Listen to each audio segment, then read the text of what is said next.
오늘의 큐티 말씀은 민수기 27장 12절부터 23절입니다. 제목, 자신에게 주어진 사명을 끝까지 순종하는 모세. 먼저 앞뒤 문맥을 살펴보겠습니다. 지금 이스라엘 백성들의 상황을 보면 요단 강가 건너편 모압 평지에 도착해 있고 2차 인구조사를 통해 가나안 땅으로 들어갈 출애굽 2세들에게 지파별로 계수가 되었습니다. 땅 분배에 있어서 슬로보앗의 딸들의 의견이 잘 처리되었고 이와 유사한 일을 대비해서 법도 만들었습니다. 이제 약속의 땅에 들어가기만 하면 됩니다. 여기서 문제가 하나 있습니다. 민수기 20장으로 돌아가 보면 백성들이 신 광야에 이르러 가데스에 머물 때에 마실 물이 없어서 백성들이 모세에게 원망 섞인 말을 쏟아내었습니다. 머리바에서 여호와께서 반석에서 물을 주시겠다고 하였는데 모세는 백성들에게 당한 어려움으로 인해 짜증 섞인 말을 하고 지팡이로 반석을 2번 치게 됩니다. 결국 여호와의 명령에 불순종하여서 아론과 모세는 징계를 받는데 약속의 땅에 들어가지 못하게 됩니다. 문단을 나눠보겠습니다. 12절부터 17절은 죽음을 앞두고 있는 모세, 18절부터 23절은 후계자 여호수아를 세우다. 12절에 보면 여호와께서 모세에게 아바림 산줄기를 타고 올라가서 이스라엘 자손에게 준 땅을 바라보러 가십니다. 신명기 32장 49절에 보면 모세는 여리고 맞은편 모압 땅에 있는 아바림 산에 올라서 느보산으로 이르게 됩니다. 여기서 모세가 이스라엘 백성에게 주겠다고 약속하신 가나안 땅을 바라보게 됩니다. 신명기 3장 27절에 보면 비스가 산 꼭대기에 올라가서 약속의 땅을 바라보라고 하십니다. 그리고 요단강은 건너가지 못한다고 말씀하십니다. 신명기 34장 1절에 보면 모세가 모압 평지에서 느보산에 올라가 여리고 맞은편 비스가 산 꼭대기에 오르자 여호와께서 땅을 보이셨습니다. 종합적으로 본다면 모세는 아바림 산 줄기를 타고 올라가서 느보산에 이르게 되고 여리고 맞은편인 산 꼭대기 비스가에 이르게 됩니다.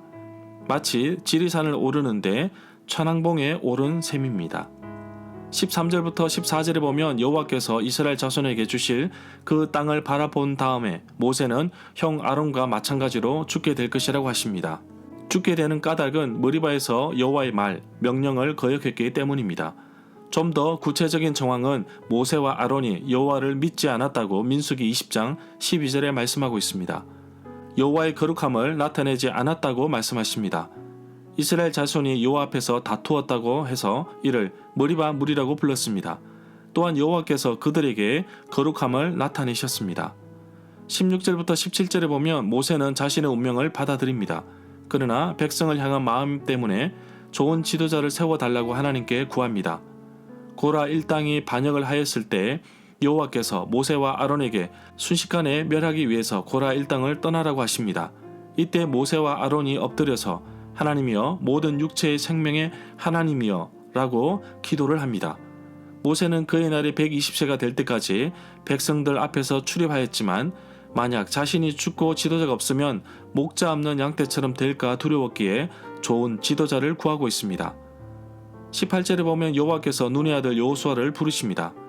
여호수아의 첫 등장은 출애굽 이후 아말렉과의 전투에서 등장합니다. 출애굽기 17장 9절입니다. 싸움을 하는 사람으로 등장하지만 모세의 부하, 조력자로 등장하는 것은 출애굽기 24장 13절에 나옵니다. 19절부터 20절에 보면 여호수아를 제사장 엘르아살과 온 회중 앞에 세우고 그들이 보는 앞에서 여호수아를 후계자로 임명하라고 하십니다.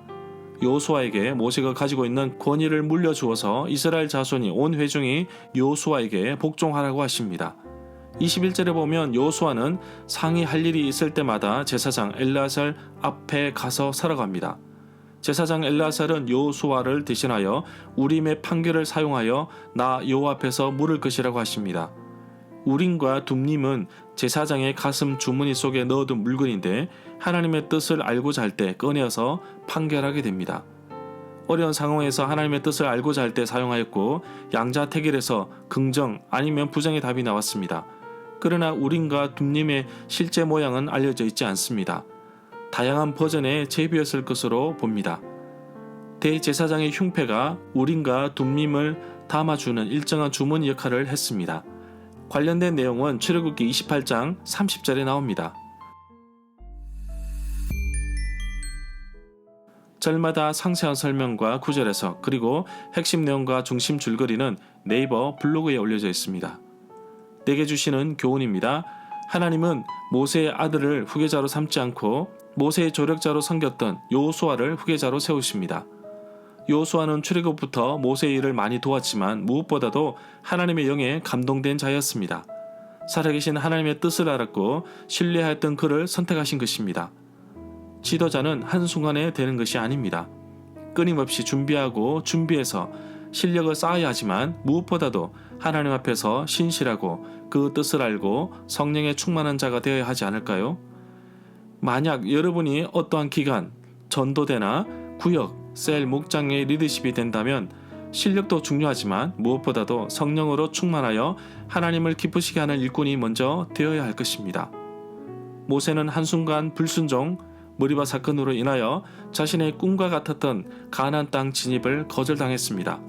그럼에도 불구하고 그는 이스라엘 백성을 위해 후계자를 세우고 죽는 그 순간까지 자신의 사명을 다하는 것을 볼 수 있었습니다.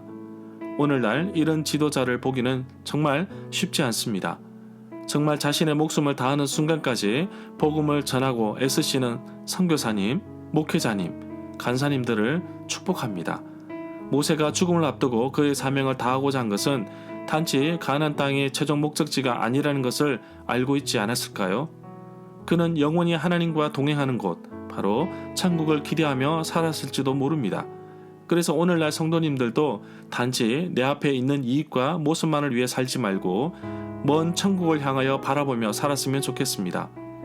어떤 과학자가 이렇게 말했습니다. 나는 망원경으로 몇 천만 리를 볼 수 있다. 그러나 기도할 때는 그보다 몇 배 더 먼 하늘나라를 볼 수 있다.